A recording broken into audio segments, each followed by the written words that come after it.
Every single day that I walk into my constituency office in Dunleary, staring me straight in the face, right across the road, is the living proof of the failure of your government and successive governments to deal with the ruthless, vicious landlords that Deputy O'Dowd just referred to, and to protect tenants from what they are allowed to do under law by your government and successive governments.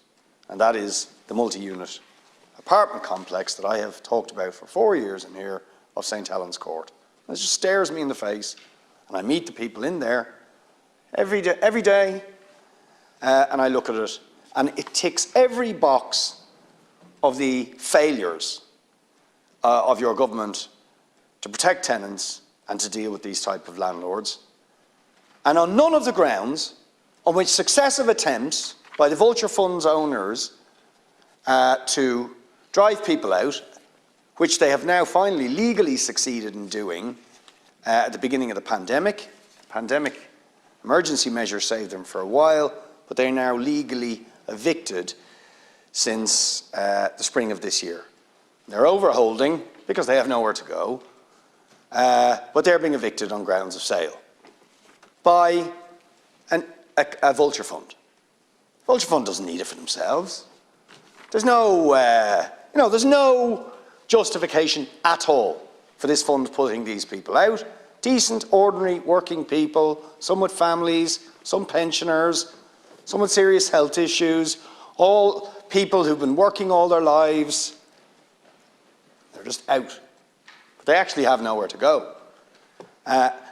And in now 2/3, because there used to be 20 tenants in there, 2/3 of them have gone out of fear, anxiety and stress because there were successive attempts to evict them on grounds of sale or refurbishment, or in one case, we haven't quite decided, are we going to sale or refurbish, but we're going to get you out anyway, right? But just any excuse, just get them out so we can maximise the value of our property. But 2/3 of that property is empty for the last 2 years, and that's allowed too. Just sitting there. When there's a massive housing crisis in the area, families being made homeless week in, week out. They're trying to drive the remaining tenants out, but the ones where they succeed in getting the tenants out, they have let sit there perfectly good for 2 years, empty. It's obscene.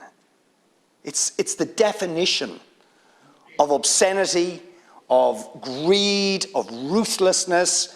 And time again, I've come in, and this goes on, I'm sure, in many other places across the city and the country, time and time again, I've come in here and said, challenged housing ministers, what are you going to do about situations like this? What are you going to do to stop this obscenity, this gross injustice, this horrendous, unjustifiable action that is being done purely for greed, for money? Nothing. Answer, nothing. Nothing at all. And there's nothing in this bill that's going to do it for them either. I mean, I honestly just don't understand it. Except that you think it's okay. You think it's okay for these people who are driven solely by the desire to make money to do this to human beings. And you allow it to happen. And you make excuses and justify why you do nothing about it. But we'll just keep going on around in circles. The spin will continue, the pretense that we care, but nothing done. So, once again, the opposition try and put forward amendments to try and prevent this from happening, and the government will find excuses why it's okay to do it. Deputy Duffy.